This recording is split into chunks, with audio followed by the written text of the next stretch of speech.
there. So today I'm going to be talking about Gone with the Wind, the remarkable rise and tragic fall of Lynyrd Skynyrd.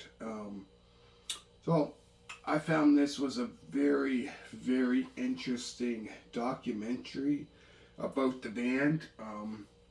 So it pretty much starts off with how the band formed, which the band formed in 1964 in Jacksonville, Florida.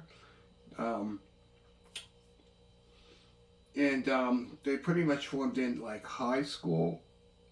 So they were around grade 10, grade 9, grade 10. And then it was like later on around, I would say around the late 60s, like 68, 69, the band started playing around in like bars, trying to get their music out there, and clubs and all that. And over the years, the lineup did change from the time they started. And over the years, the lineup changed like quite a few times.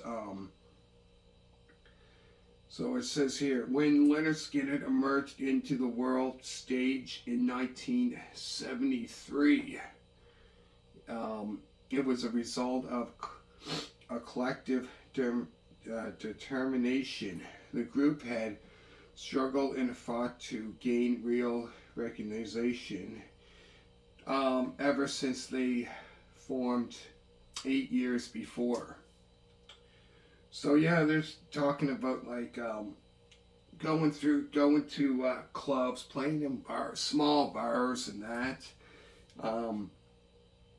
Very, very interesting. I found it was about the history of how they got to be. And I think it was like around 1970. I think it was like 71. They started doing demos and send them off to different record companies, hoping to get a recording contract. So they would record the demos, and then they would send them to different record companies, hoping to get signed. And one interesting thing was I heard about this was, I think it was like they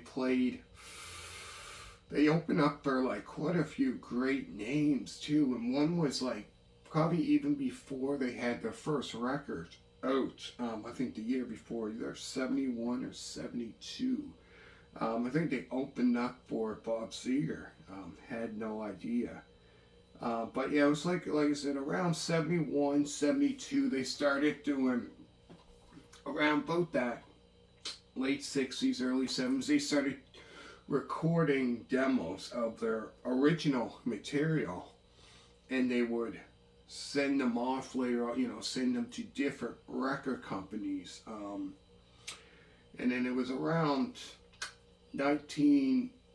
August 1973, when their very first album came out. It was called Pronounced Lynyrd Skynyrd, which had that big, I guess you'd say, rock anthem, which probably lots of people know, Freebird. And that song there became a very big hit for them. And then later on, the next year, they released their second album, Second Helping, which included the song Sweet Home Alabama. Became another big hit for the band. And then they would release 3 more studio albums and a live album, and 3 more studio albums. And in 1977, around not long after their 5th studio album came out, it wasn't long after that is when you said they had their plane crash. That pretty much was just devastating.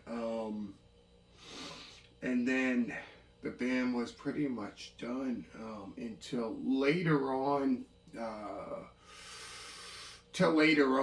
Around sometime in the 80s, Ronnie Van Zant, because he was the lead singer for the band, and then later on his brother would become lead vocalist for the band.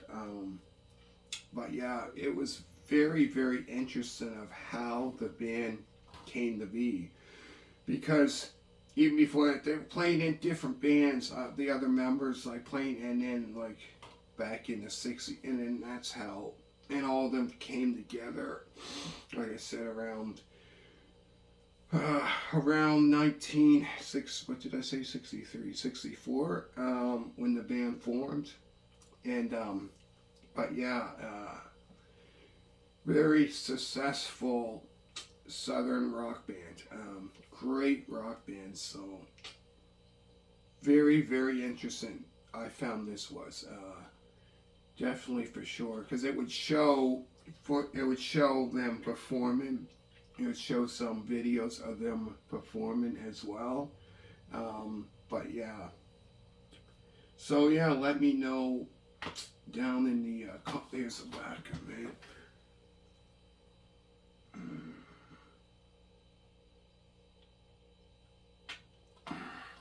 So let me know down in the comments if you're a fan of Lynyrd Skynyrd or whatever. Let me know. Hopefully you enjoyed it. And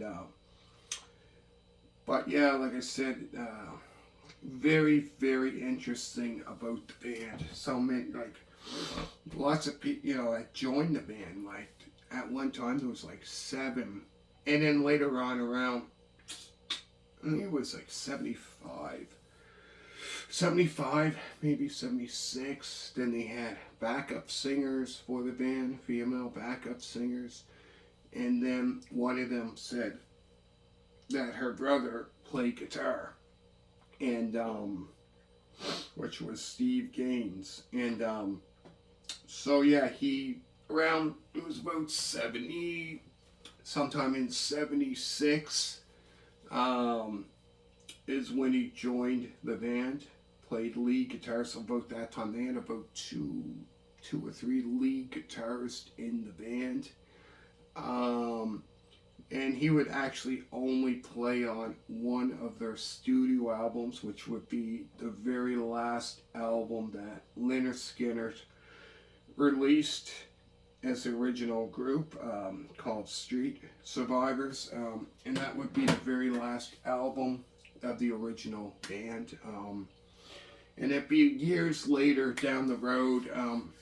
It was like 87, I think it was, or sometime in the 80s, they had like a live album.